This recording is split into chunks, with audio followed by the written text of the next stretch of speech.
Okay, I'm going to talk a little bit about dimensional analysis, and hopefully I'm not overstating this. I don't think I am, but really it's something you want to buy into.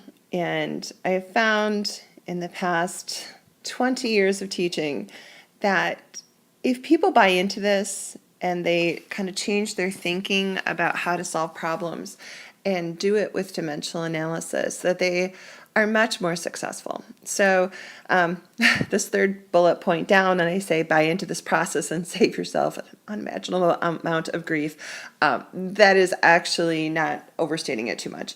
I think if you try to do it the way that you've been solving problems, you will run into a lot more. Now, sometimes it'll work, but I think most of the time you'll run into a lot of problems. So hopefully you'll buy into this. Really watch the examples, rewatch them, and make sure you understand the steps. And believe me when I tell you that it really, really will help. So just as an example, maybe we're looking at Lake Superior and we want to know how many drops of water. This is going to be a very rough calculation. But we have some dimensions of Lake Superior, about 1.85 times 10 to the 6 feet long, 8.45 times 10 to the feet wide generally, and then depth about 700 feet, and you get about 3 miles from shore. So we're talking about a pretty large body of water. So what I'm going to do to find a volume, of course, is to take this, oh, there we go. I'm going to take, okay, this dimension and this dimension and this dimension, and I'm going to multiply them. So when you put that into your calculator, make sure that you are, for instance, this one and this one right here, absolutely do this as well. Put in that 1.85. Do not put in the times of the 10. Just simply go to your second function, and then it's the comma key. And right above that, you'll see the little EE. That's the key you want. So you're going to go 1.85. You're going to hit that key, and an E should pop up. And then you're going to want to put 6 in, the 6. Okay, so at this point, you've got 1.85 E6. You're going to say times 8.45. Again, don't hit the times of the 10. Hit the EE key, and an E will pop up, and then you want to put the 5 in. Times 700. Okay, so as we see from last lecture, that's got one significant figure. We're talking some pretty rough estimations here. All right, so when you multiply all that and put it into your calculator, you should get something. And I'm going to cut off the numbers at this point. And we're not finished, so I am not going to worry about significant figures right now. Okay, so we have this is roughly, and actually I'm going to put it down here, so never mind, you don't have to rewrite it, but I'm going to put it down here just so I have a little bit more room.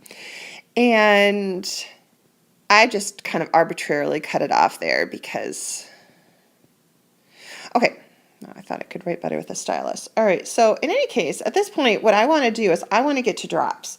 So what I'm really doing here is I'm multiplying. But I like to use these little boxes because it keeps everything straight, what goes on top, what goes on bottom. But what I'm really doing is just multiplying. And the beauty of dimensional analysis is all you're doing is you're multiplying by 1. You're multiplying by fractions of things where the numerator and denominator equal each other. So you're basically multiplying by something like 2 over 2 or 1.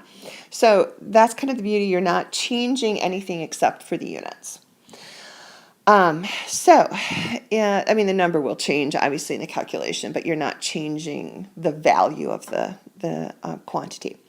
All right, so I'm going to go from cubic feet, and I've got a bunch of conversions here. I see that 10 drops of water is a mil of water, a mil is a cubic centimeter, and a foot is 30.48 centimeters. So I'm going to focus on this, and I'm actually going to put it down here because I want it to cancel. Now, they're not going to cancel because this is a length, and that's a volume, but we're getting close, and I'm going to put 30.48 centimeters up on top.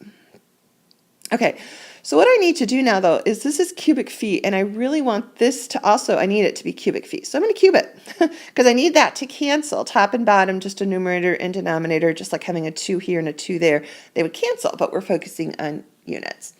And that's fine. You can go ahead and cube that, but you have to cube everything in your what we call a conversion factor. So I want to make sure when my final calculation comes through that I cube this 30.48.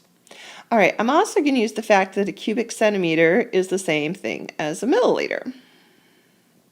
So I've used this conversion right there.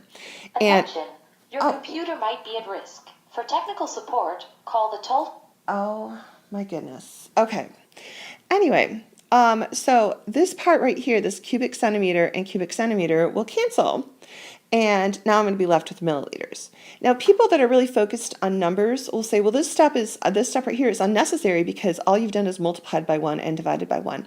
And numerically, yes, but we are focusing on units, and that's what dimensional analysis is all about, is units. So you definitely need to put that part in. And then I've been told here that a milliliter is 10 drops. So I'm going to cancel milliliters. Now at this point, all the units have canceled except for drops, and that's what I want. So when I go ahead and put this in my calculator, this number right here is probably already in my calculator.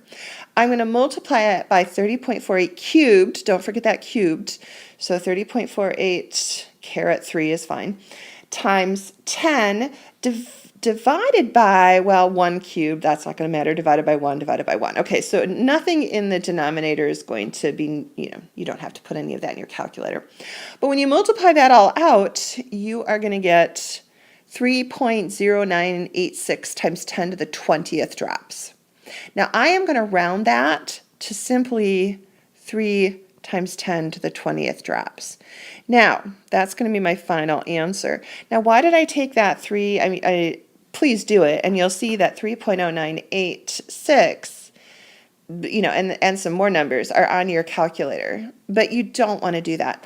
I have one significant figure in that measurement, and I have to round my final answer to one significant figure. And when you're doing these problems, look on I'll see a highlighter here. Look on the problems and see the measurements you were originally given. All right, and base your rounding of significant figures based on the least. Now that has 3 sig figs, that has 3 sig figs, but that just has 1. So anyway, that's the final answer. Okay, let's just do another one.